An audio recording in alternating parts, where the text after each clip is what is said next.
दोस्तों, आज की बड़ी खबर है एजुकेशन टेक्नोलॉजी की दुनिया के सबसे बड़े नाम बायजूस रविंद्रन से जुड़ी। सिंगापुर की एक अदालत ने बायजूस के फाउंडर को 6 महीने की जेल की सजा सुना दी है।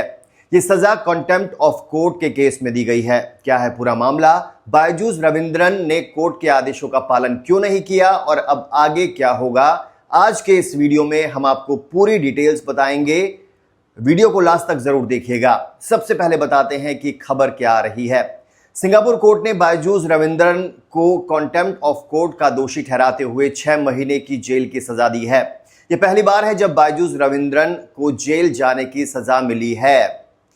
ब्लूमबर्ग की रिपोर्ट के मुताबिक कोर्ट ने पाया कि बायजूस ने अप्रैल 2024 से अब तक कई बार कोर्ट के आदेशों का उल्लंघन किया है। मुख्य मुद्दा था अपनी एसेट्स, संपत्तियों की डिस्क्लोजर जानकारी देने से जुड़े आदेश। कोर्ट ने और क्या आदेश दिए हैं बताते हैं डिटेल में। बायजूस रविंद्रन को अदालत के सामने सरेंडर करना होगा। एसजीडी 90,000 लगभग 17,500 यूएसडी या करीब 67 लाख रुपए लीगल कोस्ट चुकाने होंगे। बियरर इन्वेस्ट कोटपेट नाम की कंपनी से जुड़े डॉक्यूमेंट्स जमा करने होंगे जो बायजूस से रिलेटेड एंटिटी है।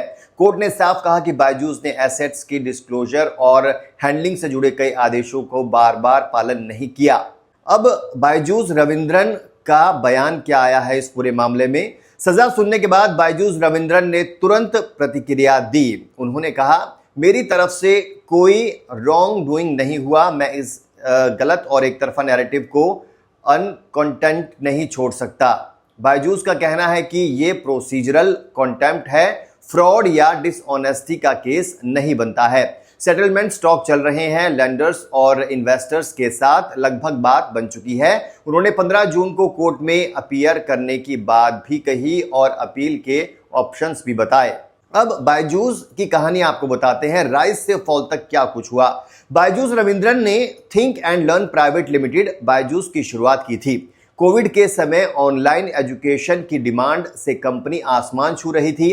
वैल्यूएशन $22 बिलियन तक पहुंच गया। बायजूस भारत के सबसे अमीर टेक एंटरप्रेन्योर्स में शुमार हो गए थे, लेकिन post Covid slump, aggressive acquisitions जैसे आकाश, व्हाइट हैट जूनियर आदि हैवी डेप्ट और कैश बर्न की वजह से कंपनी संकट में फंस गई। इन्वेस्टर्स और लेंडर्स के साथ विवाद शुरू हो गए, कंट्रोवर्सी शुरू हो गई। कई फॉरेन क्रेडिटर्स ने सिंगापुर में लीगल प्रोसीडिंग्स शुरू किए क्योंकि रिकंस्ट्रक्टिंग वहां से हो रहा था। अब बायजूस का वैल्यूएशन बहुत गिर चुका है और कंपनी रिस्ट्रक्चरिंग की कोशिश कर रही है।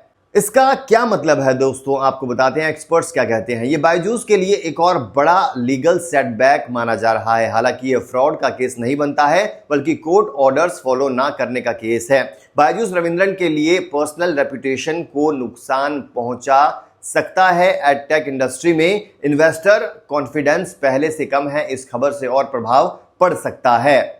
सेटलमेंट प्रोसेस चल रहा है दोस्तों, अगर वो पूरा हो गया तो स्थिति सुधर सकती है। आपको बता दें, बायजूस रविंद्रन की कहानी भारतीय स्टार्टअप इकोसिस्टम के लिए एक लेसन है। तेजी से बढ़ना अच्छा होता है, लेकिन फाइनेंशियल डिसिप्लिन और गवर्नेंस बहुत जरूरी होता है। आपको क्या लगता है, बायजूस फिर से वापसी कर पाएगा या नहीं? कमेंट में अपनी राय जरूर बताएं।